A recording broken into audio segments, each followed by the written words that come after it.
Salut, je suis Louis. Et si vous êtes ici, c'est parce que vous êtes aussi attiré par la peur que moi. Il ne savait pas vraiment pourquoi il avait accepté ce poste. C'était peut-être le salaire absurde ou le fait qu'après des mois de recherche d'emploi sans succès, mes options étaient épuisées.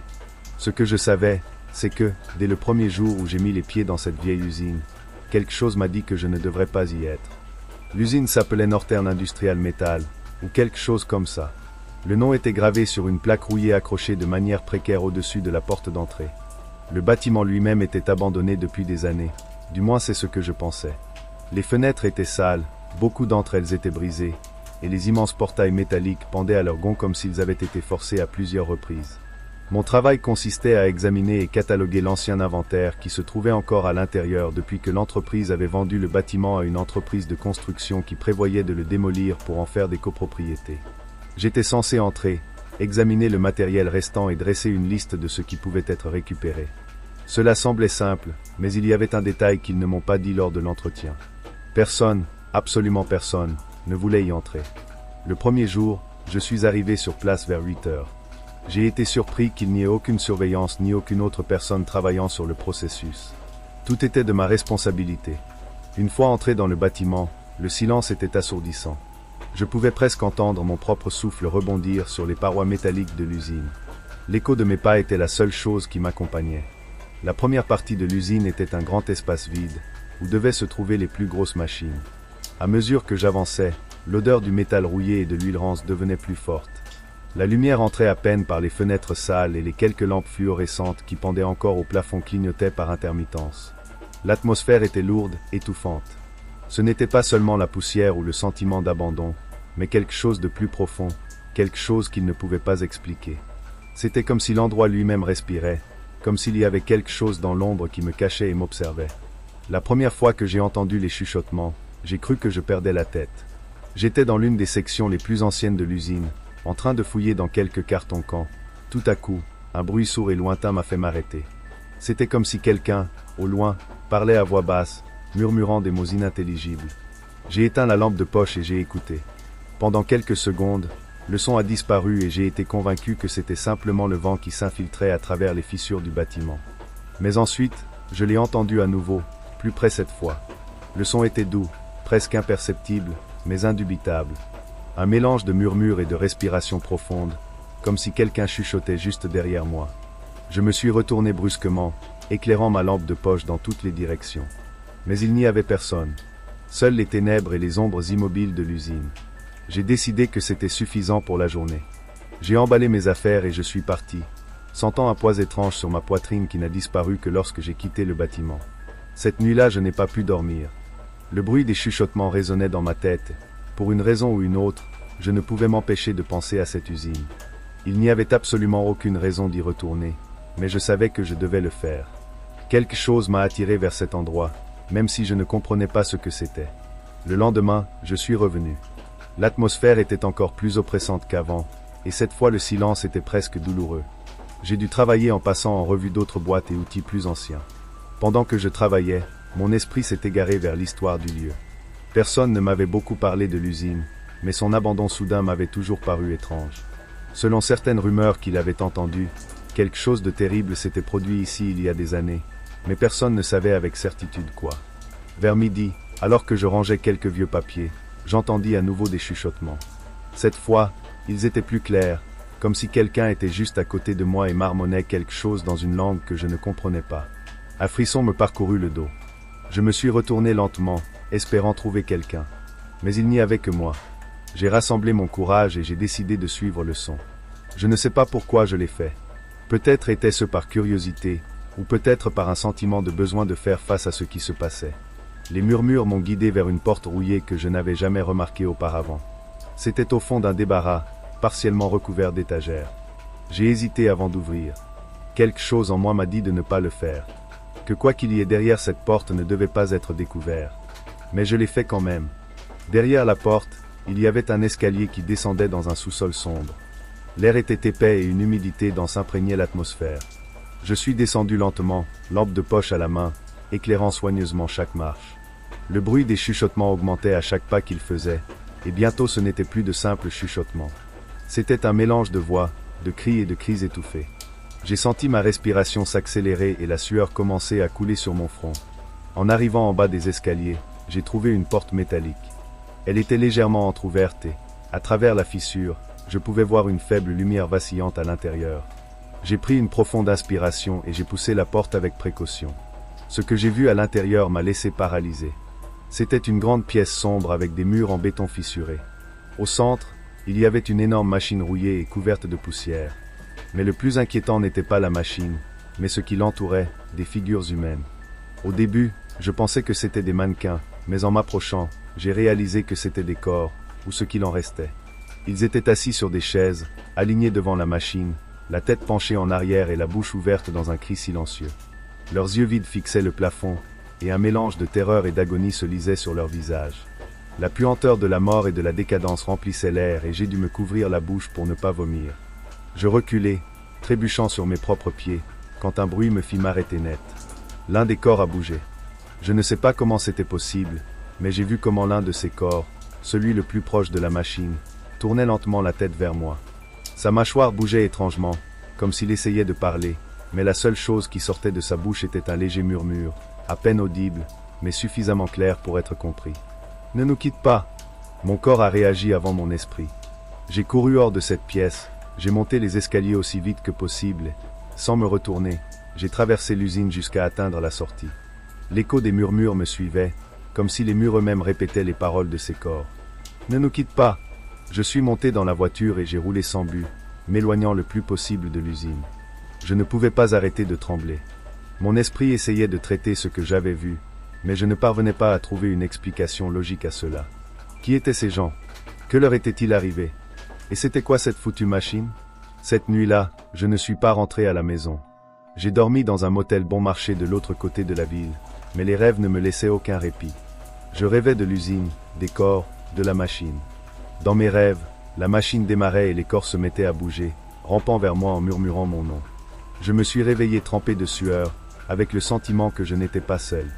Le bruit des murmures résonnait encore dans mes oreilles. Le matin même, j'ai arrêté de travailler. J'ai appelé l'entreprise de construction et leur ai dit que je ne remettrais plus jamais les pieds dans cet endroit. Je ne leur ai donné aucune explication. Je n'avais pas besoin de le faire. Malgré tout, l'usine ne m'a pas laissé faire. Pendant des semaines, j'avais l'impression que quelque chose m'observait, même lorsque j'étais à la maison. Parfois, au cœur de la nuit, j'entendais ces mêmes murmures, doux mais persistants, comme un écho lointain. Quelques mois plus tard, j'ai lu dans les journaux que l'entreprise qui avait racheté l'usine avait décidé d'arrêter les projets de démolition.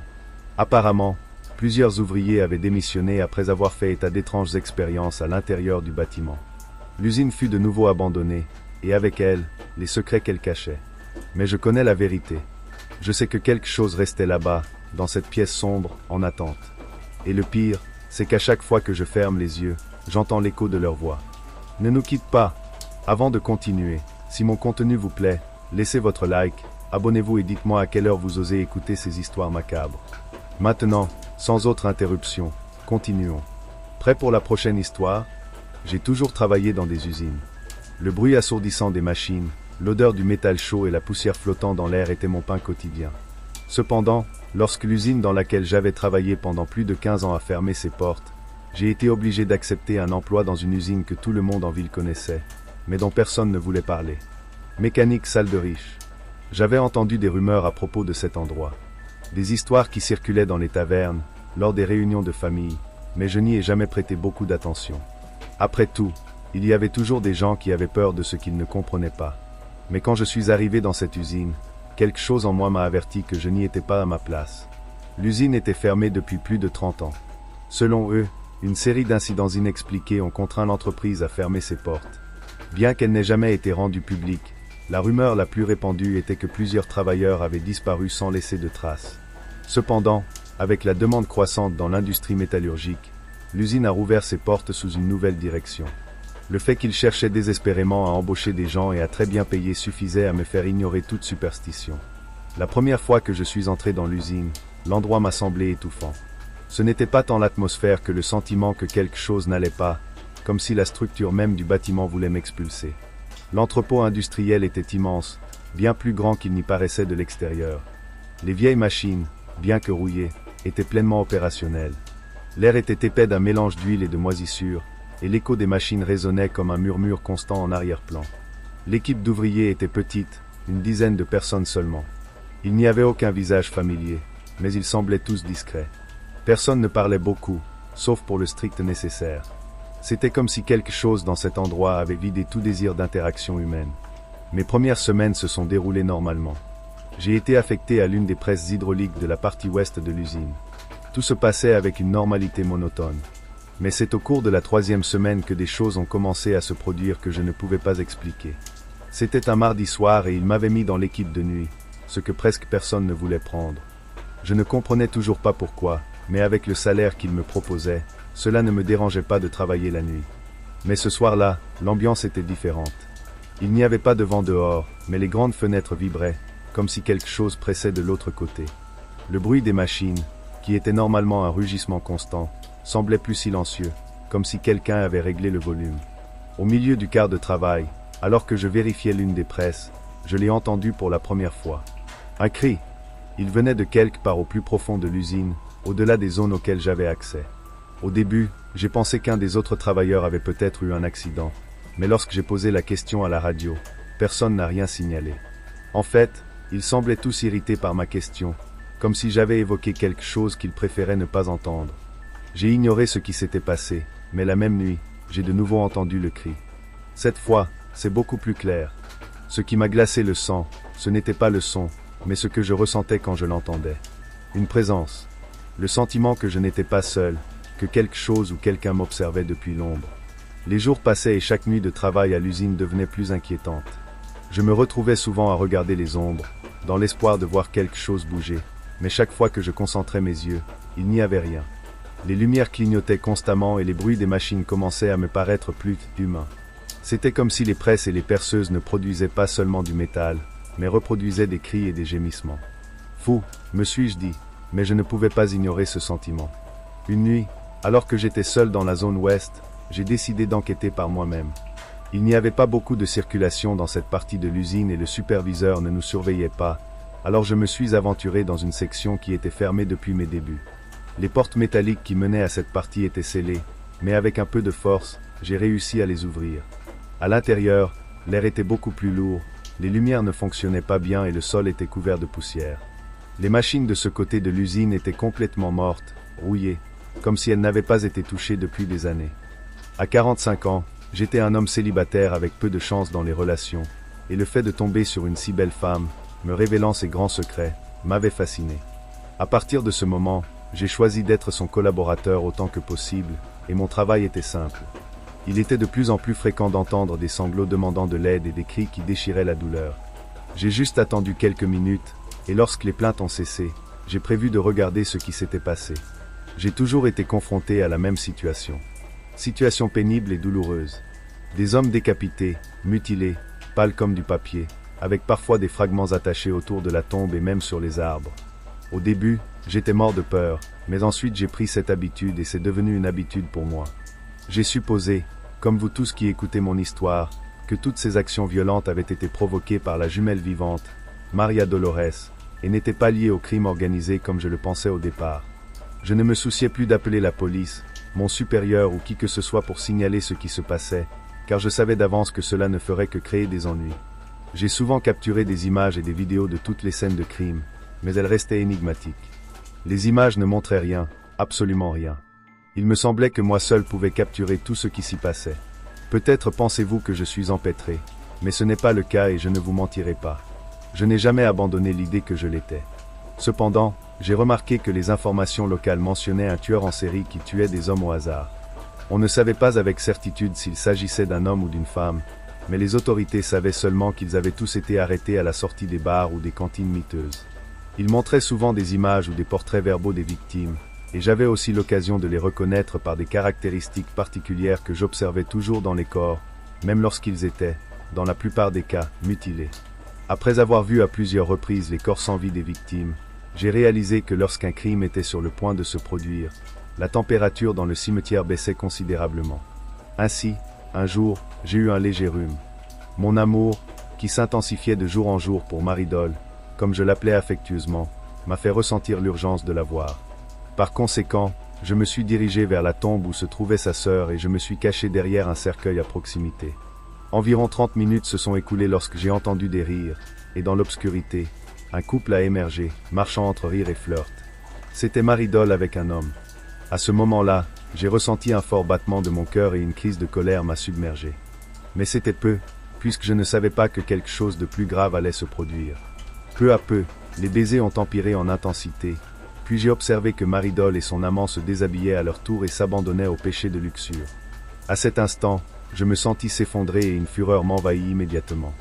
J'éprouvais un désir presque incontrôlable de devenir cet homme qui tenait avec ferveur ma femme bien-aimée, et même si j'observais comment Marie-Dole, d'un instant à l'autre, attaquait l'homme comme s'il s'agissait d'une bête qui ne s'intéressait qu'au sang et à la chair de sa victime. Cela ne m'a pas inquiété et à aucun moment je n'ai cessé de penser que je voulais me donner corps et âme à cette femme, malgré ce que la vie m'a coûté. À la fin de ce mystérieux rituel, le résultat était toujours le même, mais, comme je l'ai mentionné précédemment, rien ne m'a surpris. Comme d'habitude, lorsque Marie-Dole disparaissait dans l'obscurité des tombeaux, je marchais déçu vers chez moi avec un terrible sentiment de trahison envers moi-même, ne pensant qu'à la remercier. Après une longue période de lecture et de documentation, j'ai décidé que Marie-Dole était une espèce particulière de sorcière ou de vampire, ou peut-être les deux. Chaque page que j'ai consultée à ce sujet mentionnait qu'il y avait plusieurs façons d'éliminer un démon d'une telle ampleur, et les alternatives incluaient d'asperger son corps d'eau bénite, de placer une croix bénie près de son corps ou de lui permettre d'être exposé au soleil. J'ai complètement écarté la dernière alternative puisque je n'avais rien à faire pendant le quart du matin et qu'un grand volume de mouvements se produit pendant cette période. Il était impossible de réaliser quelque chose de ce genre le matin. L'alternative de l'eau bénite m'a semblé très appropriée, même si elle n'était pas supérieure à celle de la croix bénie, puisque ma mère en avait justement une chez elle, et, en substance, il suffirait de l'emprunter pour briser avec mon mari bien-aimé. Ne sachant pas comment l'appeler pour qu'elle arrive, j'ai décidé de faire quelque chose que je n'avais jamais fait auparavant, et je pense que je ne le ferai jamais non plus à l'avenir. Cependant, l'option la plus appropriée était de profaner la tombe de sa sœur, dans l'espoir qu'elle se réveillerait d'une manière ou d'une autre et viendrait la sauver. C'est pourquoi, au début de mon service, et confirmant qu'il n'y avait personne d'autre dans le cimetière, j'ai fermé les portes, qui d'ailleurs n'avaient jamais été fermées auparavant, et je me suis dirigé vers la tombe de la jumelle décédée, Maria Dolores. En continuant là-bas, j'ai commencé à creuser jusqu'à atteindre l'ancienne boîte, et après d'énormes efforts, j'ai réussi à retirer le couvercle. À ce moment-là, mes yeux se sont agrandis dans une claire démonstration d'étonnement. Maria Dolores était la même que Marie-Dole, et c'était ce qui était étonnant et énigmatique dans cette circonstance. Maria Dolores était intacte, pâle comme sa sœur, avec des lèvres rougeâtres et la même beauté étonnante. Malgré la peur que j'éprouvais face à cette situation, je n'avais pas abandonné et mon désir de vengeance dépassait tout. Une fois que j'ai découvert la fille, je l'ai laissée ainsi, éclairée par le clair de lune. Sans couvrir la tombe, j'ai quitté son trou, mais à mon grand étonnement, quand je suis ressorti, Marie-Dole était juste devant moi. À ce moment-là, j'ai ressenti la baisse de température comme à d'autres occasions, et je me suis rapidement rendu au tombeau, mais il était vide. Là, j'ai compris qu'une telle sœur jumelle n'avait jamais existé. Ce tombeau avait fonctionné pendant toute cette période comme le tombeau d'un être nocturne. Il n'y avait plus d'incertitude, ma belle muse était un vampire. Avec un regard délicat, la jeune fille s'est approchée de moi. Quand je la sentais si proche, ma colère m'a poussé à lui montrer la croix pour me protéger d'elle. Cependant, la jeune fille, me regardant toujours avec amour, prit la croix et la jeta loin de moi. Lorsque Marie-Dole toucha la croix, sa main commença à brûler et une fumée semblable à de la chair brûlante se fit sentir partout. Cependant, Marie-Dole semblait indifférent et, même si sa main était en feu, il ne montrait aucun signe d'inquiétude. C'est seulement lorsqu'il s'est approché de moi qu'il m'a présenté sa main, qui était incandescente.